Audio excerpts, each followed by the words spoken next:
Nakolobela, l'andabis na bokebi, toza na moment partage. Amen. Les sauts, pour expliquer que les 7 sauts de l'Apocalypse, tout expliquer que les 6 sauts, 7e saut, n'a expliqué que 7 sauts et ça a appel na 7 trompettes. Amen. N'a expliqué que 7 sauts. Premier saut, les premiers 4 sauts, et le belaka les 4 cavaliers. Amen. Et les 4 cavaliers na lingala tamu faire éviter na lingala. Na lingala kisini. Na lingala kisini. Cavalier la kisini. Bateau ba mataka ba kumba à cheval. C'est que 4 premiers sauts et bimisaka les 4 cavaliers. C'est que et bimisaka cheval na motuliko nango. Amen. Cheval liboso ezaki ya couleur ya pembe to signifie que nous ezaki ça signifie na tribulation, eso signifie nini les faux prophètes bato boya na komba Jésus mais dans un Christ était le deuxième saut et bimisaki cavalier cheval ezaki couleur ya rouge ezaki eza image ya ba guerre te kobomana entre bato. Troisième saut et bimisaki cavalier cheval ya couleur ya noir eso signifie nini épidémie, ma famille. Amen. Et ça signifie ma famille parce que autant qu'il le lobby a apaisé. Quatrième des cavaliers cheveux qui couleur des tomates qui ont signifié épidémie. Tant que bi famille, tant que bi famille, des familles na lingala nini? Banzala. Amen. Quatrième chose signifie les épidémies, liwana maumia surtout.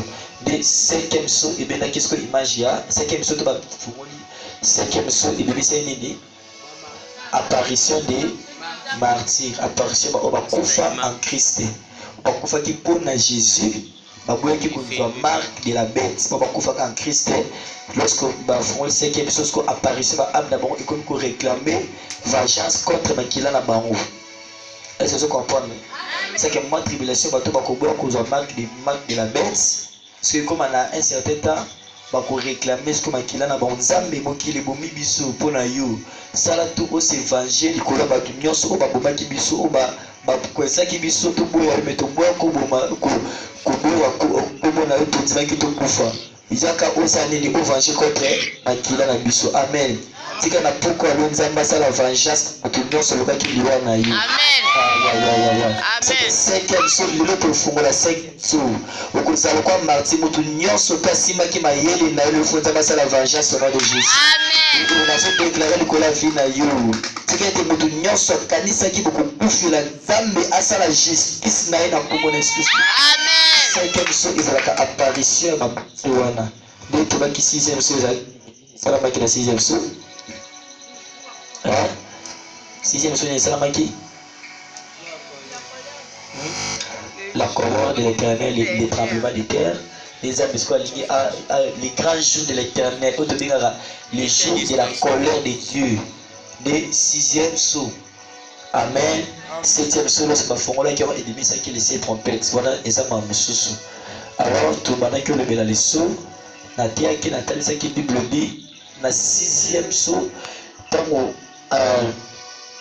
balingi ba détruire mo kili ange mon ko le bino bosa mabe na mokité jusqu'à ce que na ko marquer saut ya ba musu ba bazala mokili les serviteurs de Dieu na ko marquer bango saut ya Nzambe pe ba tena mo na bango ezaki 144 000 ni na expliquer que les 144 000 c'est le chiffre de la totalité ya Israël dans Romains chapitre 11 le verset 25 je pense. Bible dit tout Israël sera sauvé.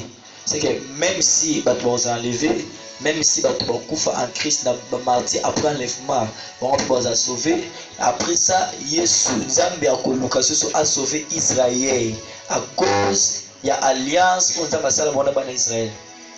Donc Israël écoute à Lula. Donc on m'a tout qui écoute à Lula. Bible dit bango bakota lola pour bandimeli Yesu mais bakota lola à cause ya promesse on Nzambe asala kina ba papa na bango parce que loin Nzambe azala fidèle ba promesse na ye même si bango nzambe ne mutakebisa mitema na bango mpo bandima Jésus Christ te aza Messie. Amen. Nzambe ne mutakebisa mitema na bango quelques-uns ya Israël. Apôtre Paul abi na verset 11 abi nangi na yebisa mpo boyeba ke na Israël eza na bato mosusu oyo bakembisa mitema na bango ya Israël. Nzambe mutakebisa mitema na bango mpo akende pa bapaya to mpe pa bato mosusu mpo bandima Kriste. Après ça, lorsque biso tondimi Jésus, Yesu akoki koenleve biso. Ntango koenleve biso batika po enlèvement oyo bakopersévérer bakozwa bamarke de la bête wana bango mpe bakofa mpona Jésus Christ. Après ça nde Jésus Christ akoki mpona korenouveler sikoyo alliance na ye. Napesaki exemple ya Sarah. Amen. Nzambe asalaki Sarah stérile. Nzambe asalaki Sarah stérile. Asalaki na bit. Asalaki Sarah stérile na bit. Pourquoi? Parce que Nzambe asalaki na projet que Ismaël moko abotama.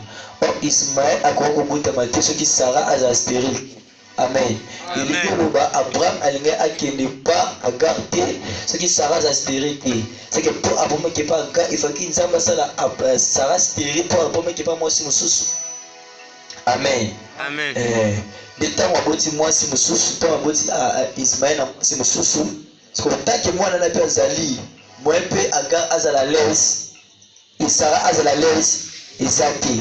Sarah akoma na kati mokolo Ismaël asala nini? Akolongwa. Amen. Eza prophétique. Ntango Ismaël akei babengani Ismaël nde Sarah motema wana esala nini? Ekiti. Cela veut dire quoi? Tant que l'église eza awa Israël eko continue na endurcissement nango. Nzambe rendre bango stérile akemisi mitema na bango pour que basala nini? Bandima na Jésus Christ te. L'ultime église ekozala enlèvement. Nzambe akoya kozongisa bango et Israël ekozala sauvé de Bible de bakitangi les 144 000 de tout Israël, 12 000 la tribu ya Ruben, 12 000 la tribu ya Juda, 12 000 la tribu ndenge Bible etangaki wana. Betela Nzambe maboko makasi. Wana ezalaki tolobelaki on semaine toleka tozolobela leso elembo tolobelaki pe